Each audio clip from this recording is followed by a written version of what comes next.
So we came here in the place, the part of the Shamba that I prefer most. This is a very different and diverse food forest. It's a multi-connected syntropic system that is aimed and designed to be low maintenance. So it's a very, very wide system that has tall trees, indigenous plants that are creating all the environments for all the ecosystem to thrive. And as I'm standing here, there is a swale just behind me, which is a water retention and capturing system. There are four. They're all interconnected to each other between spillways to ensure water support to hold the system. And as we walk, we just meet many different plants that we have planted, and they came as a volunteer.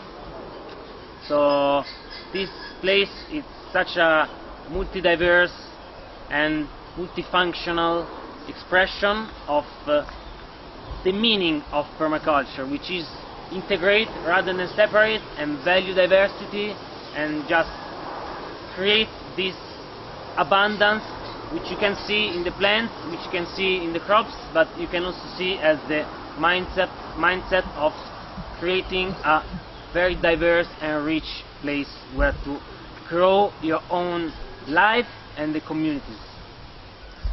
Yes, I'm just harvesting some cowpeas and some amaranth for dinner, and all the time we have something to harvest. And this is also an indigenous vegetable within the system, integrated system, and they're ready. These are just about 3 weeks old.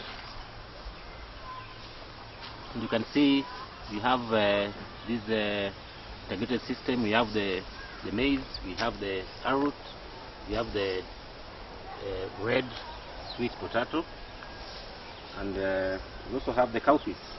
Yeah. So all the time and all the year we'll be harvesting. And the goodness with arrowroots is that they are self-regenerating.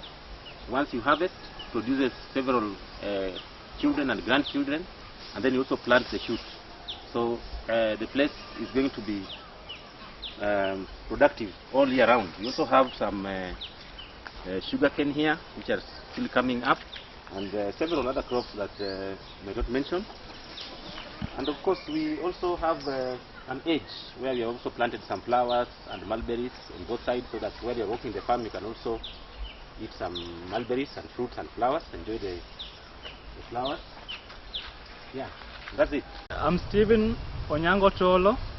We have been here at Jefferson, and here we have been doing integration of arrowroots together with maize and beans. We have different indigenous seeds here, the beans, the maize, and peanuts. So here we have followed the view of the sun, and we consider a lot of other factors while planting and having the integration all together in the same farm. I'm planting arrowroot. Killing humanity to give your soul to that. You give your life away. Yeah. Don't even make me good.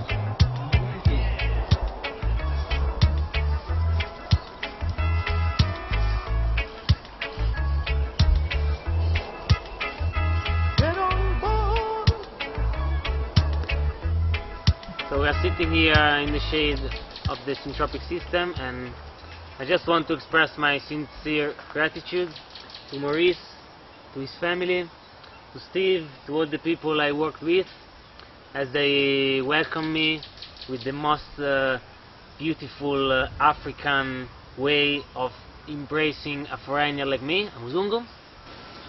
So I'm really happy with everything that has happened.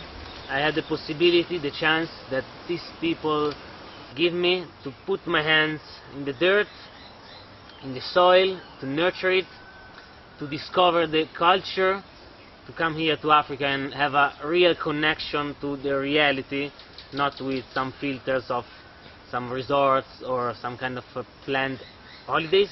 I just came straight to the rural area, and what also has been active for me was the possibility to be an instrument, be in service of the passage of the dissemination of this way of life, which is called permaculture, and it's really something that encompasses any kind of aspect of human life, and I'm happy.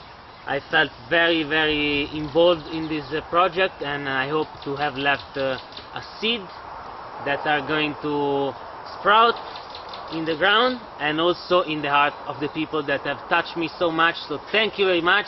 So is that the best opportunity to invite you all to one of the 3 yearly courses that take place in March, July and November here at Jefferson's, and the next one, it will be from the 18th to the 28th of July. So come here to regenerate the people and regenerate the planet. Molto bene! Molto bene. Get on board or you leave me. Here we are in the integrated animal system. We have birds, and we also have other foraging animals on the other side. So most of these birds, we have guinea fowls, we have geese, we have ducks, we have chickens, we have doves, and also Egyptian fowls. So most of them, they eat from the system, but we give them very little food just to supplement them in the evening as they go to sleep. So the system feeds all these birds from the edges, and also the animals, they also get forage from the edges, where we harvest fodder like lucina and also napier grass, yeah, and then we give them. And they also have grasslands around the system, because the system is evergreen throughout the year. So you can create a system which can be able to sustain the life of all your animals without buying food from the shop. Get on board or you leave behind. To whom don't want to know their history. Shame to say where they come from. Obviously you are mistaken to be desiring West Liberty.